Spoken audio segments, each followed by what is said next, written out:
প্রায় এক দশক ধরে সার্ক অকার্যকর। পাকিস্তানের সাথে যোগাযোগ রাখতে ভারতের অনীহা এবং একগুঁয়েমির শিকার এই আন্তর্জাতিক সংস্থাটি 2016 সালে ইসলামাবাদ শীর্ষ সম্মেলন বয়কট করে দিল্লি। আরও কয়েকটি দেশ দিল্লির সিদ্ধান্ত অনুসরণ করার পর জোটটি অকার্যকর হয়ে পড়ে।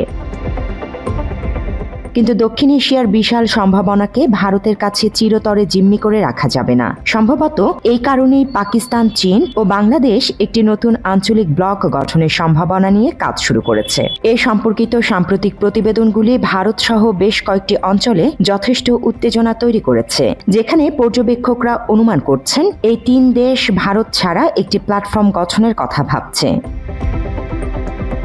পাকিস্তানের প্রভাবশালী ইংরেজি দৈনিক ডনের এক খবরে বলা হয়, ইসলামাবাদ অবশ্য এখনও সার্কের প্রতি প্রতিশ্রুতিবদ্ধ। পাকিস্তান ইঙ্গিত দিয়েছে তারা এখনও অন্তর্ভুক্তিমূলক আঞ্চলিকতায় বিশ্বাস করে। কূটনৈতিকভাবে এটি ভারতের কোর্টে বল ঠেলে দেয়া।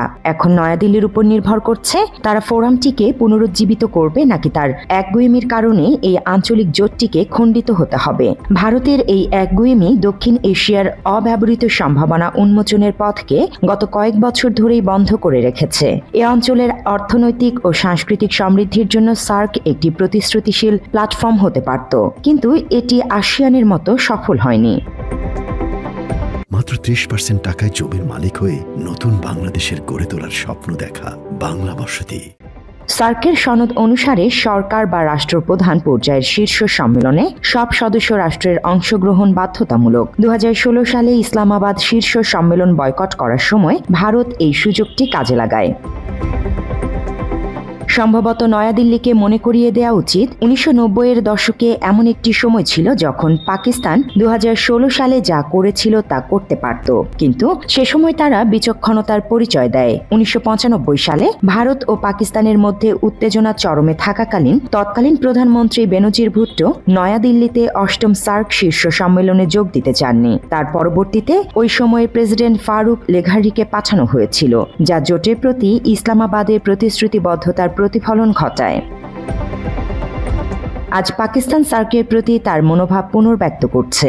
দারিদ্র্য, জলবায়ু পরিবর্তন এবং বাণিজ্য বাধার মতো সাধারণ চ্যালেঞ্জ মোকাবেলায় এটি একটি গুরুত্বপূর্ণ আঞ্চলিক জোট হতে পারে। ভারত যদি অব্যাহতভাবে এ ধরনের মনোভাব দেখায় এবং অগ্রগতিতে বাধা সৃষ্টি করে, তাহলে তাদের অবস্থান পুনর্বিবেচনা করা উচিত। বিশ্ব অর্থনীতিতে যখন অস্থিরতা চলছে এবং ক্রমহ্রাসমান সম্পদ নিয়ে দ্বন্দ্ব তীব্র হচ্ছে, তখন এই জোট সদস্য দেশগুলোকে শক্ত ভিত্তি দিতে পারে। ভারত থাকুক বা না থাকুক, দক্ষিণ এশিয়াকে এগিয়ে যেতে হবে। Desk report, Bangla addition.